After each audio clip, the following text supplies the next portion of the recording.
There's no way that you can tell that much truth without offending certain portions of the population. Mm-hmm. And so now you have to figure out how you're going to handle that. And at 5'5", I've always handled it just first. If you sign up for their program, you get a light-skinned, weird-faced wife that never do an interview. Listen, in 20 years won't do an interview. Nobody's ever talked to her, and that she's never been interviewed anywhere. With Beyonce, you know, it's just a weird thing because I do love her so much, and I would never ever want to do anything to hurt her or her image because she's, you know, she's important to us. But it's just a weird thing right now. Like, I love Beyonce still. And then you have celebrities like a Jay-Z. And this is where I think the whole fallout with the Beyonce, she's just kind of in the crosshairs because of all of what's going on in the media with respect to Jay. There's no vindication for me because for 4 years, I've been screaming, not just Diddy, but Diddy and Jay-Z are monsters and the victim-making machine. Long before 2024 even dared to show its face, Cat Williams wasn't just tossing jokes to make you snort, he was casually planting ominous little warnings. Between punchlines and laughter, he spoke like someone who'd already peaked at Hollywood's messy finale. He hinted the entertainment world was perched on a ticking fault line, and one day, the glittering ground beneath its untouchable giants would split wide open. Back then, folks smirked, rolled their eyes, shrugged it off as just comedy, another shock value stunt. But now? Those clips hit different. Heavier, darker, almost chillingly prophetic. As the months dragged on, reality started lining up a little too perfectly with his words. First, Diddy's explosive legal drama shredded the illusion of invincibility, proving even moguls can bleed. Suddenly, the spotlight shifted toward another empire, Jay-Z.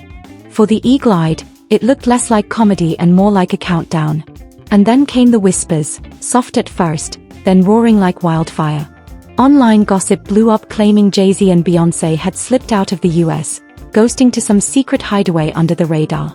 No statements, no confirmations, just that eerie silence that makes everyone assume the absolute worst. And oh boy, that silence was a spark. Within hours, the internet went nuclear. Screenshots flew like confetti at a parade. Threads multiplied faster than rabbits. At the heart of it, a resurfaced FBI tip tied to the Epstein files, allegedly dropping Jay-Z's name alongside heavyweights like Pusha and Harvey Weinstein. Details were murky, memories foggy. Nothing solid, but nuance never survives social media. Once the rumor hit timelines, it mutated instantly. Speculation became gospel. Theories piled on theories. Reaction videos blew up. Some tiptoed around it carefully.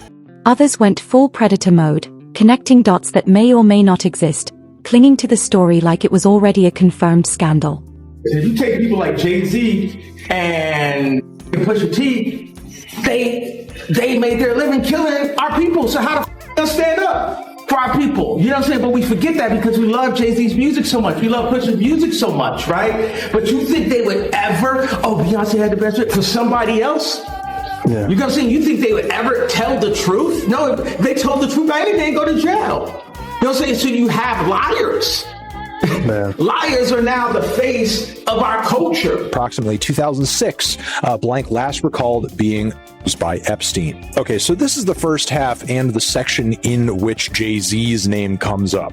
And while an allegation is an allegation is an allegation, what has me kind of skeptical here is the time frame in which Jay-Z is cropping up here. 1996, which is not the earliest point of his career, but early enough in terms of his studio album discography. He was barely having moved out of Marcy at that point, and his first record only sold like 43,000 copies. There's been a litany of debates going back and forth about like whether or not it would have been believable for Jay-Z to sort of have been in these kinds of circles way back in 1996, which I know the waters do get muddy a little bit because of how popular and massive Jay-Z is as a figure now. So as a result of that, it's kind of easy to almost like, you know, always imagine him in that Jay-Z's inner circle hasn't been sitting quietly either. In fact, they're shouting louder than the rumors themselves. Louder than the accusations, louder than the wild speculation, pushing back against a narrative they say has spun completely out of control. To them, this isn't about justice or accountability. It's a story being rewritten live, history stripped of context, proof, or fairness. Their argument? Nobody's looking at facts anymore. Everyone's chasing drama. And their biggest MIC drop point, timing. Back in 1996, they remind everyone, Jay-Z wasn't the billionaire mogul we see today. No global empire, no private jets, no political hookups, no velvet rope guest lists, just a hungry young artist grinding to survive in a world that barely knew his name. So the idea that he had the kind of shadowy access people now claim? Completely divorced from reality. From their view, today's outrage feels like retroactive blame, people projecting the power and influence Jay-Z wields now onto a version of him that didn't even exist yet. Fans call it an unfair lens, one that twists speculation into suspicion and suspicion into assumed guilt. And trust them, they've seen this movie before. Many point to last year's viral Tony Busby-linked Jane Doe saga, a story that blew up overnight, dominated every headline, and then quietly fizzled once the facts actually came to light. To them, this feels hauntingly familiar. Half-remembered claims swirl, old names dragged back into the spotlight, and social media magically turns whispers into evidence. Their take? It's not facts fueling the frenzy. It's momentum, algorithms, outrage, and good old guilt by association. In their eyes, what's being peddled as a reckoning? More like a rumor mill in a fancy disguise. You should believe that in 1996, Jay-Z, still without a record label living in New York, was already hanging around with Harvey Weinstein. Sounds like BS just like the last time. But some people are saying this is the time period that Jay-Z was chasing LL Cool J around in clubs in New York to battle him for clout, and we're supposed to believe he was connected to Weinstein and Epstein. They're saying Jay-Z was a rapper who was getting dissed by Tupac. All right, so look. They're saying that, look, Jay-Z can't have been that popular. He didn't have this sort of Harvey Weinstein, Jeffrey Epstein connections in 1996. It was too early. But then some people are arguing, wasn't he like 26 and already connected to the game? It's possible, in my opinion. Jay had connections by then. Reasonable doubt wasn't the start of his career. But then people are arguing and said that if he was that connected, so much connected, he was close friends with Weinstein, who was already winning Oscars, why couldn't he even get signed by some label? If Jay-Z was so close with him, why didn't they use his firm to produce Streets Is Watching? Why didn't they do anything together for 20 years, never appeared together when they were such close friends, according to his lady? But then we get to this. So there's been a lot of allegations that Jay-Z has dated girls young and all that. But even behind that fortress of loyal defenders, one detail refuses to stay buried. One thread keeps unraveling no matter how hard anyone tries to move on. And no, it's not a court filing or a leaked memo. It's far more personal, the very beginning of Jay-Z and Beyoncé's story. The origin story that suddenly looks very different under today's microscope.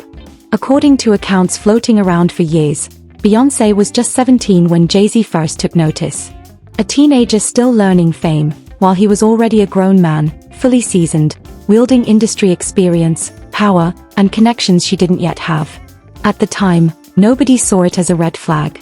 The story was romantic, almost mythic, a superstar couple in the making, two icons aligning before the world even noticed.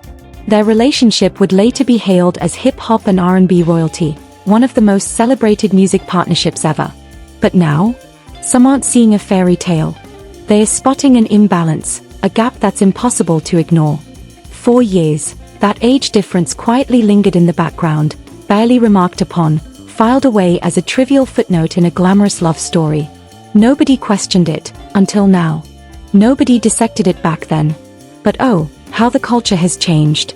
Audiences have sharpened their claws, suspicious of power dynamics, eager to ask the questions nobody dared before, and suddenly that long-ignored detail is screaming louder than ever. Supporters who once defended every move without blinking are now digging through old interviews, replaying clips, analyzing lyrics, scrutinizing red carpet body language, hunting for context that makes it all feel normal again. What once looked like destiny now feels messy, complicated. And that delicate tension between admiration and unease? It's becoming impossible to quiet. Tell me about your audition with Jay-Z. Tell me what he said to you. A really good audition. And what did he say to you? He said something to you. Oh yes, he said, we don't sing songs here, we sing artists. And there was this little pause, and I was nervous. But then he said, and we're interested. And there was this sudden feel of relief. But then he said something about a window and a door or something. Oh, then he said, he said it whole word. I did a lot of homework on you, this lady. He said, there are two ways to leave here, either through the door with the deal sign or through this window, and we're on the 29th floor. So you was like, where's the pen? Where's the paper? I'm signing. Yeah. The audience is so uncomfortable. Like, I don't know if Tyra was trying to get that on the record, but my God, what Jaguar? He threatened her. This is her own words coming out of her mouth. And she was a kid at that time, correct? 15-year-old girl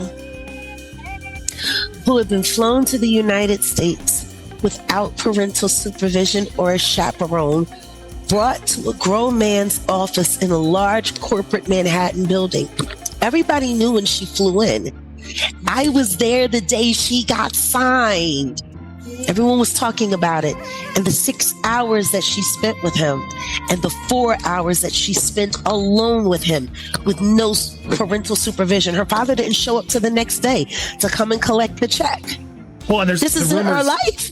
The rumors were even beyond that, right? That Jay-Z was cheating on Beyonce with her when she was 17 is what a lot of this came out through a publicist who later then had had you to spoken apologize. to my friend Jonathan Hay? You should talk to Jonathan. Please. Because Jonathan was there. He was right there working with Rihanna. And it was right when they started crafting her to be seen as a brand and commodity only and not a person. And when I talk to Jonathan now, just to hear him when he thinks of his teenage daughters, he was like, Rihanna was the same age my girls are now. I couldn't imagine putting my daughters through what we put her through. And then the next thing you know, she was removed from that first team from Palm the Replay and replaced with all new handlers and kept sheltered in Los Angeles, where she was going out to parties and partying at 15, 16, 17 years old, hanging out at the Rainbow Room, hanging out. Yeah, like it was one of my friends who found out she was 17 when everyone thought she was 21. And he was like, yo, why do y'all got me carrying this girl around? And she's, oh, it's cool, it's cool. Well, but just to echo and support you, like they had to debunk that. Well, we apologize. It wasn't real. We made it up in hopes of giving her single a boost. Yeah, they like, promised what? Jonathan a deal working at Tidal and something, and then they reneged. And then the next thing you know, he was caught in a home invasion robbery while he was working on the Drake secret baby mama story, Jeez. Sophie.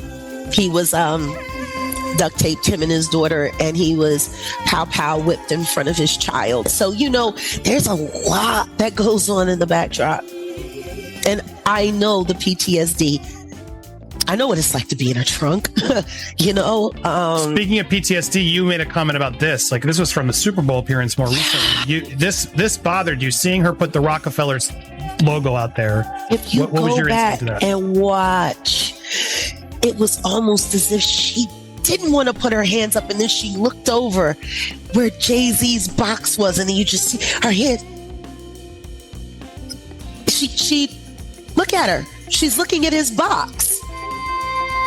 She didn't want to do it. She didn't even want to do that gig. And just when you thought the chatter had reached its peak, another name floated back into the spotlight, one draped in its own shadow and heartbreak. Aaliyah, a voice frozen in time, a legacy wrapped in reverence and mystery. For years, she was remembered almost like sacred lore. But now, her name isn't whispered with nostalgia, it's being dragged into the storm. Not because of new evidence, not because of revelations, but because the internet never forgets and loves a deep dig. Old photos, dusty interviews, grainy red carpet clips, suddenly, they're everywhere again. Shots of a young Aaliyah standing next to Jay-Z, smiling for cameras, once harmless, now replayed in agonizing slow motion, dissected frame by frame. Along with the images come old claims that he showed interest in her during the time she was already caught in the chaos surrounding R. Kelly. Back then, nobody batted an eye. It was just industry networking, celebrities in the same room. But viewed through today's lens, sharpened by everything we've learned about exploitation and control, those same moments feel completely different. Those moments now feel different, less innocent, more uncomfortable, like puzzle pieces nobody's sure they want to snap together. And then the chatter dives even darker. Beyond the photos, beyond the old rumors, online forums start circling something far more explosive. Whispers that Aaliyah's death wasn't just a tragic accident. Theories multiply. Threads stretch for miles. People connect dots that may not even belong on the same page. To be clear, no proof, no verified evidence, Nothing concrete supports any of it. But logic rarely stands a chance against raw emotion. And Aaliyah's story carries a gravity that pulls people in whether they want it or not. Her loss still feels unresolved, unfinished, like a question the world never got to ask. So the speculation persists. Because when transparency vanishes, when answers never arrive, the void doesn't stay empty. It fills itself, and what rushes in is often louder and darker than the truth. You want to know what's really up? She was unconscious. She didn't choose to get on that plane.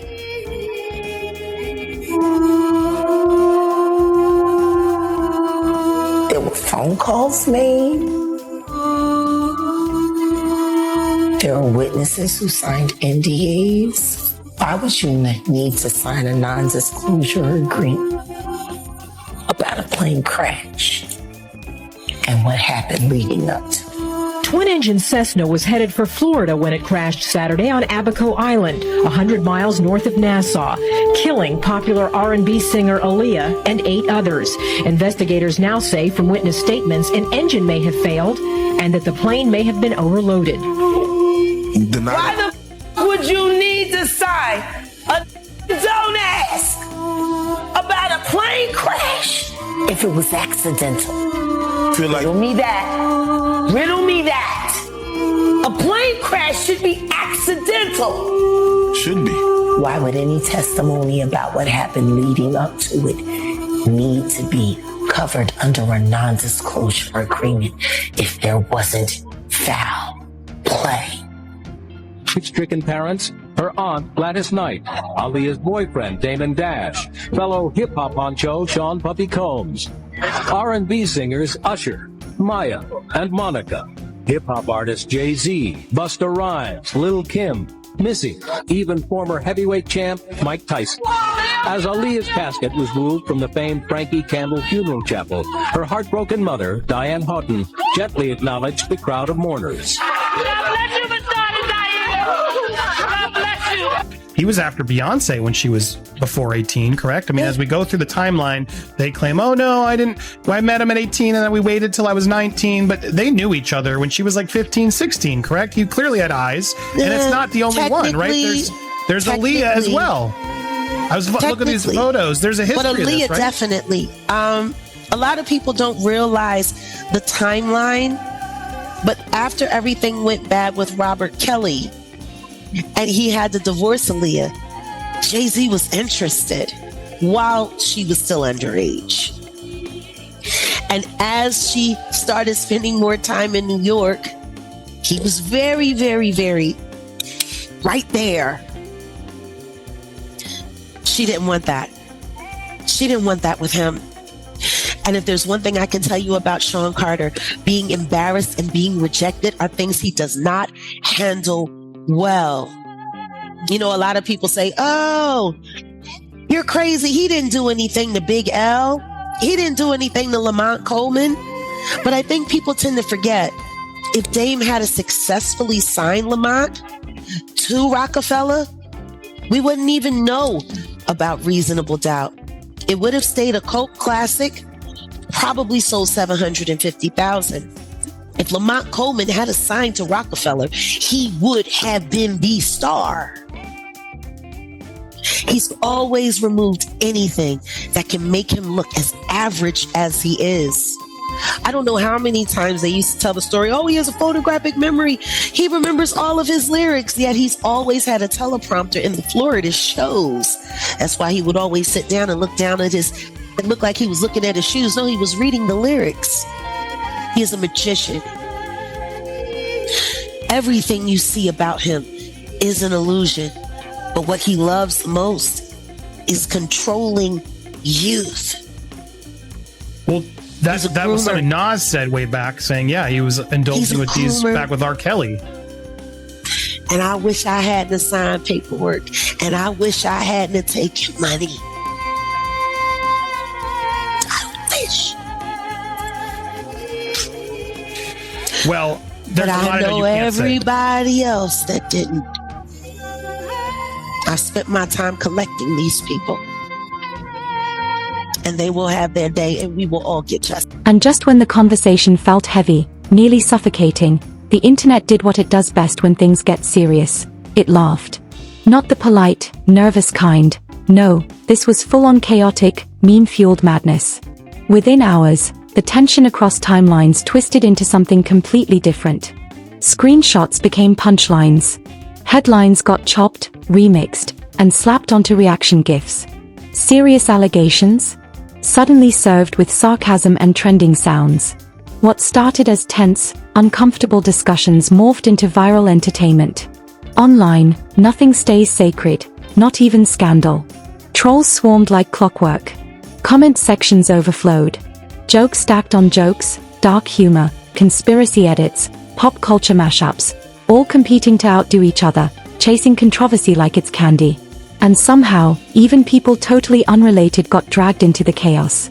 Names like 50 Cent, Rihanna, and Nicki Minaj started popping up in tweets, memes, and side-by-side comparisons. Sometimes referenced, sometimes blamed, sometimes just collateral damage for laughs. Everyone became part of the spectacle, willingly or not. Because once the internet grabs a story, it doesn't just analyze, it turns it into content.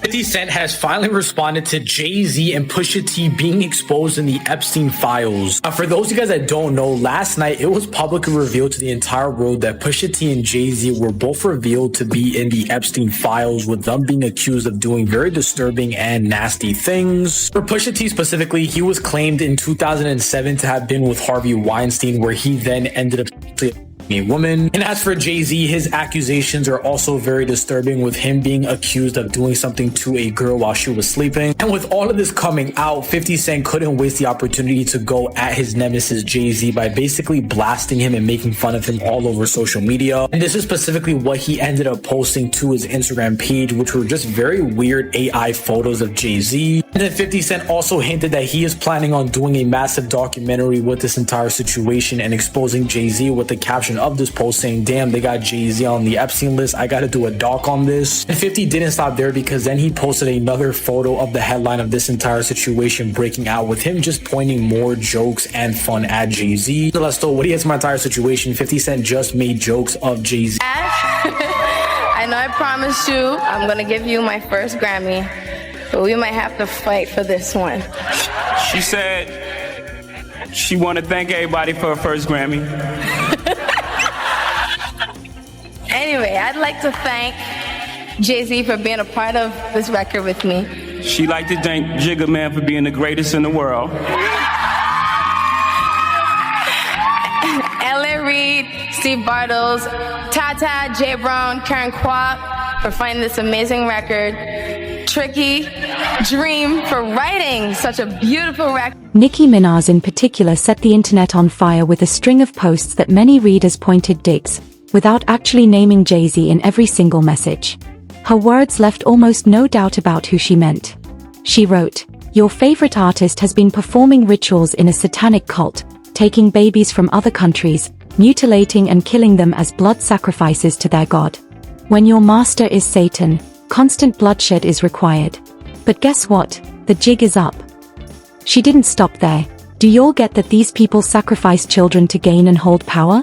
If you vote Democrat again, you're just as soulless and will face the same fate. Maybe it's time for story time, since I've been holding back what I know. Yet, they keep trying to bully me. Also, I won't drop an album until my contract is renegotiated and until I expose the sabotage this Rico is uncovering at Billboard. Even if most dismissed her posts as dramatic, emotional, or opinionated, the damage had already landed, loud, undeniable, and viral. Because moments like this don't need solid proof to set the world on fire. All it takes is one loud voice at exactly the right time, and Nicki Minaj's words hit like a match thrown into dry grass. Suddenly, a conversation already simmering boiled over. Every theory ballooned. Every rumor raced faster. The online temperature shot up 10 degrees overnight. But the twist no one saw coming didn't land in a courtroom, a breaking news ticker, or some dramatic press conference. No lawsuits. No tearful statements. Not even a messy tweet. Instead, it arrived quietly, almost invisibly, buried in something most people scroll past without a second thought: social media activity. Or, more accurately, the eerie lack of it. As the noise online intensified, fans started tracking the numbers. And that's when they spotted something unusual. Jay-Z's follow count reportedly plummeted. Over 10,000 vanished in what felt like a single blink. At first, it seemed random. Celebrities lose followers all the time, right? But then, fans started digging, and suddenly, it didn't look random at all. This wasn't just anonymous accounts disappearing. These were recognizable names. Big accounts tied to Rihanna, Kim Kardashian, Miss Tina Knowles, Beyoncé's own mother, Kelly Rowland, even corporate giants like Apple Music, and oddly enough, the NFL. One by one, they quietly unfollowed. No statements. No dramatic calls out. Just silent digital distance, like doors closing softly behind him. Maybe it meant nothing. Maybe it was a coincidence. But in today's hyper-connected world, silence is never neutral.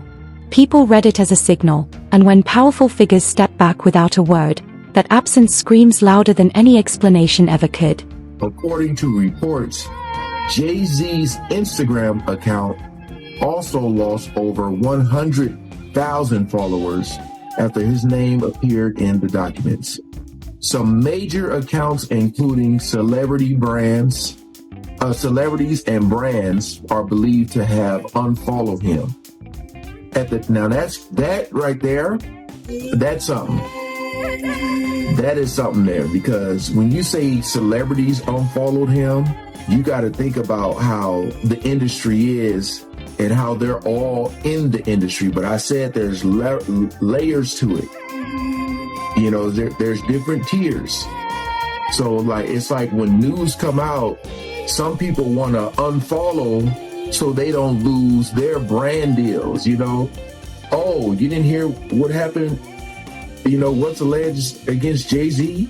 And we see that you're following him, deal gone, you know. So some people are probably trying to separate themselves so they don't lose any brand deals, you know.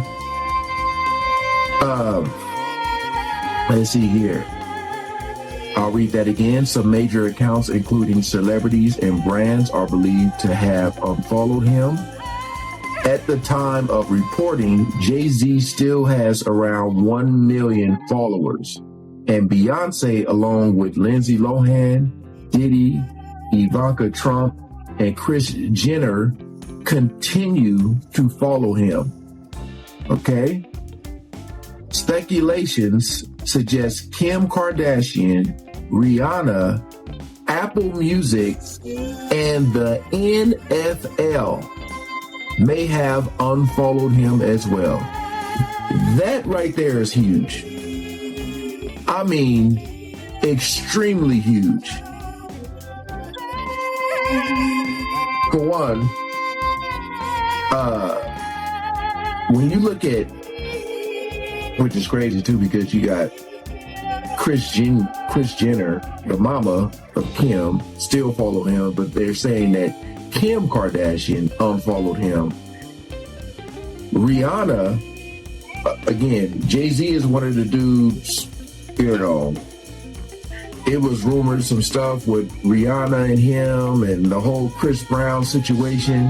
Again, I'm just saying rumors because we don't really know what the truth is. We can speculate, but yeah. Apple Music, man. Apple Music. But the NFL. Jay-Z, for you guys who don't know, I'm pretty sure most of you do, but Jay-Z is the one who, you know, helps the NFL find the talent for the halftime shows. You know, I remember Lil Wayne was mad at him because when you had the NFL in New Orleans and Lil Wayne wasn't part of the halftime show, it was like, what the hell, y'all in my hometown, you couldn't even get me? People thought like, damn, Jay-Z is in this position. For sure, Lil Wayne is going to be there.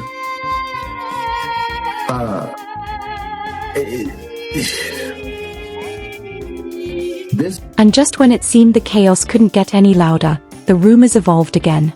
What began as whispers exploded into headlines, and those headlines read like a cinematic thriller. A new claim tore through timelines. Jay-Z had allegedly left the United States entirely, vanishing to some undisclosed location with no clear return. No itinerary. No sightings.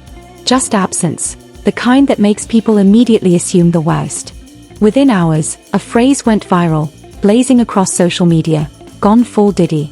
Half joke, half accusation, it called back to the recent unraveling of other untouchable figures who suddenly weren't. The comparison hit like deja vu, making people feel they'd already watched this saga play out. First came the whispers, then the legal smoke, then the quiet exits. To some, the pattern felt chillingly familiar, almost scripted, like another domino ready to topple, tipping over in slow motion. But here's the part everyone seems to miss in all the chaos. There's still no hard proof. No confirmed flight logs. No verified travel records. No official statements from credible sources backing the claim. Mainstream reporting is clear. Nothing concrete shows Jay-Z permanently left the country. Absolutely nothing solid. And yet, none of that matters, because by the time facts appear, the internet has already made up its mind.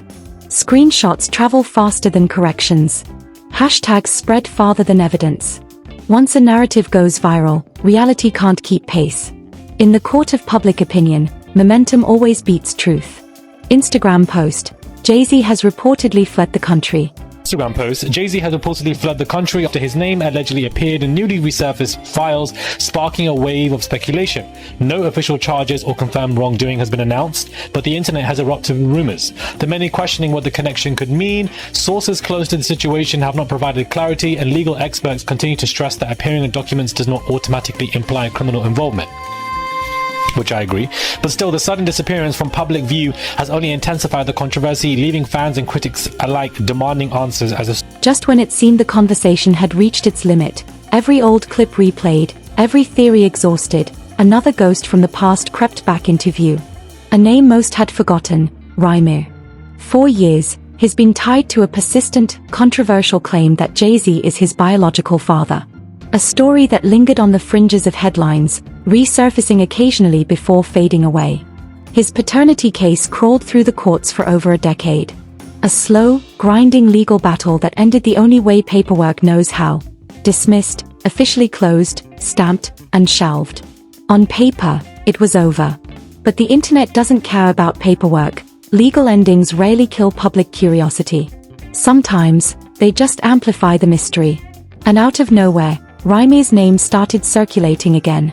Not because of a new lawsuit, not because of fresh evidence, but because Rhyme suddenly popped up online, publicly thanking Nicki Minaj amid her own storm of controversial posts. It seemed small, almost random, but the timing?